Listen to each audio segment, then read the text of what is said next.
Jumpa lagi, konco-konco dokter desa. Setelah melahirkan lewat operasi sesar, biasanya seorang ibu akan bertanya, kira-kira apa perawatan di rumah yang bisa dilakukan? Kali ini saya akan mengupas mengenai perawatan setelah melahirkan melalui operasi sesar. Semoga bermanfaat, dan jangan lupa untuk like, subscribe, dan share. Oke, stay tune.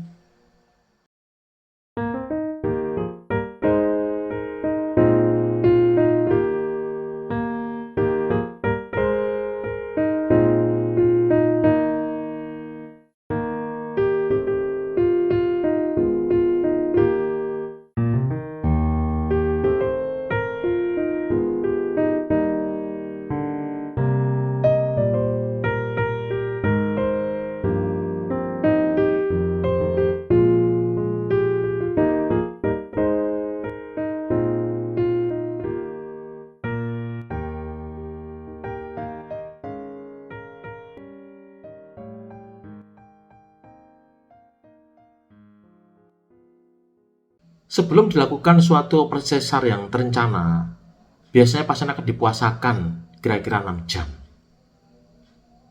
Tapi jika operasinya darurat, maka biasanya tidak perlu dipuasakan. Kemudian pasien dipasang infus, dipasang kateter, kemudian baru dilakukan operasi. Di mana pembiusannya bisa dengan beberapa cara, namun yang paling sering dilakukan adalah dengan pembiusan regional, di mana disuntikan obat bius lewat tulang belakang, dan kemudian pasien tidak merasakan nyeri dari mulai pusar ke bawah, namun tetap sadar. Kemudian setelah selesai operasi, biasanya pasien boleh mulai bergerak kira-kira 6 jam kemudian. Selang kateter bisa dilepas kira-kira 10-12 jam setelah operasi. Pasien kemudian akan bisa dipulangkan kira-kira 3 hari setelah operasi. Sebelum pulang biasanya lukanya akan dibersihkan, kemudian ditutup dengan kasa steril yang kedap air, dan bisa dipulangkan. Dan kontrol biasanya 7 hari ke poli kandungan.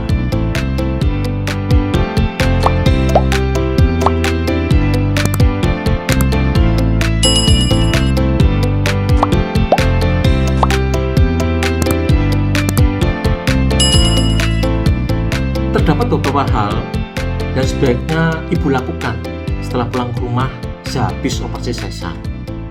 Yang pertama adalah aktivitas seperti biasa, banyak bergerak tetapi dengan intensitas yang lebih ringan.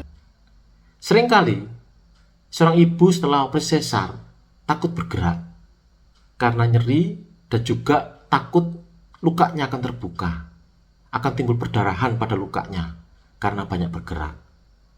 Padahal sebenarnya dengan banyak bergerak setelah suatu operasi akan memberikan banyak manfaat. Yang pertama adalah memperlancar aliran darah, memperlancar kerja usus, mencegah infeksi, kemudian juga mengurangi nyeri, dan mencegah terjadinya penyumbatan pada vena-vena di bagian bawah.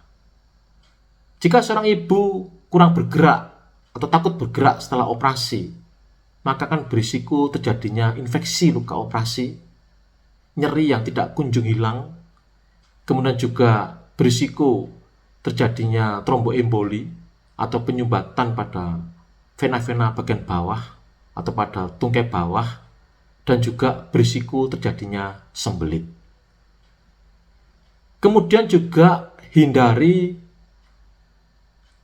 pergerakan yang meningkatkan tekanan di daerah perut, misalkan dengan aktivitas mengangkat barang-barang berat atau aktivitas naik turun tangga.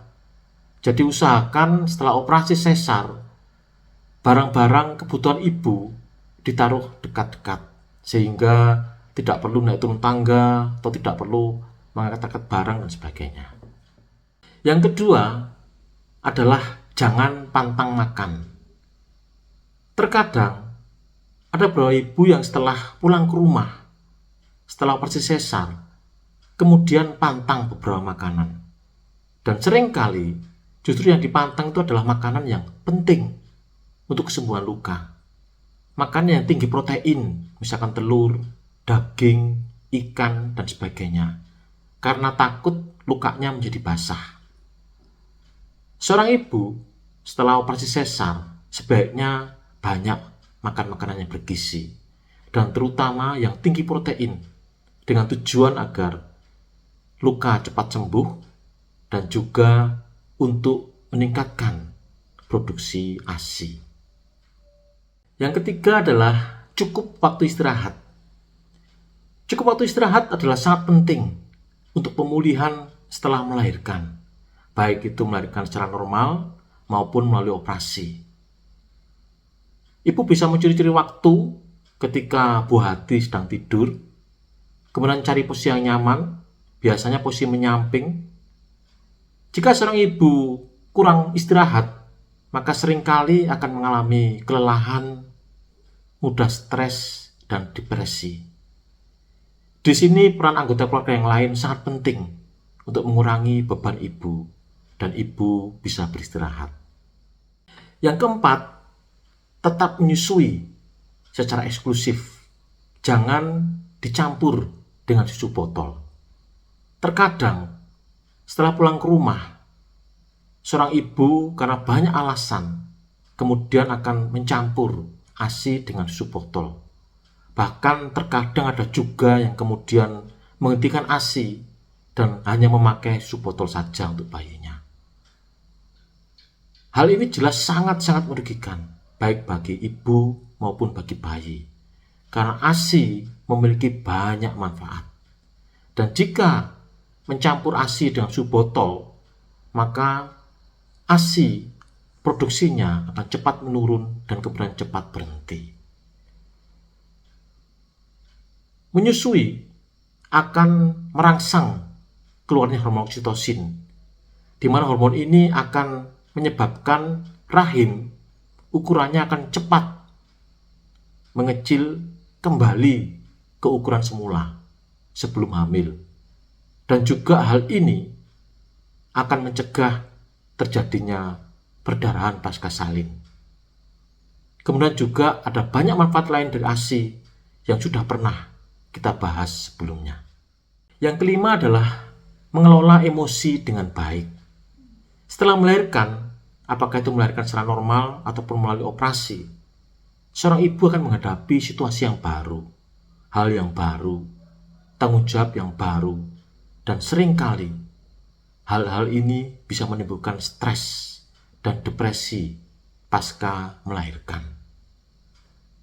Jika seorang ibu mengalami kejenuhan, mengalami stres, kelelahan, maka sebaiknya diskusikan hal ini, emosi-emosi yang ibu alami kepada pasangan ataupun orang-orang terdekat. Jangan sungkan-sungkan untuk minta tolong jika sudah mulai jenuh dengan segala aktivitas dan rutinitas. Dan juga terkadang perlu suatu selingan aktivitas. Di sini juga peran dari keluarga terdekat, dari pasangan sangat penting untuk membuat ibu tetap bersemangat dan menjalani tanggung jawabnya sebagai seorang ibu untuk merawat anaknya. Yang keenam adalah kenali tanda bahaya setelah melahirkan lewat operasi sesar. Antaranya adalah perdarahan pervaginam yang banyak. Yang kedua adalah kemerahan dan bengkak pada luka bekas operasi. Kemudian juga keluarnya nanah dan berbau pada luka bekas operasi. Demam tinggi. Kemudian juga pada ibu-ibu yang melahirkan lewat operasi karena tekanan darah tinggi, hati-hati jika merasakan adanya sesak nafas. Kemudian juga merasakan adanya nyeri kepala, nyeri ulu hati, mata kabur, di mana kondisi-kondisi ini biasanya menunjukkan bahwa ibu akan mengalami kejang. Jika ibu mengalami hal di atas, maka sebaiknya segera ke rumah sakit.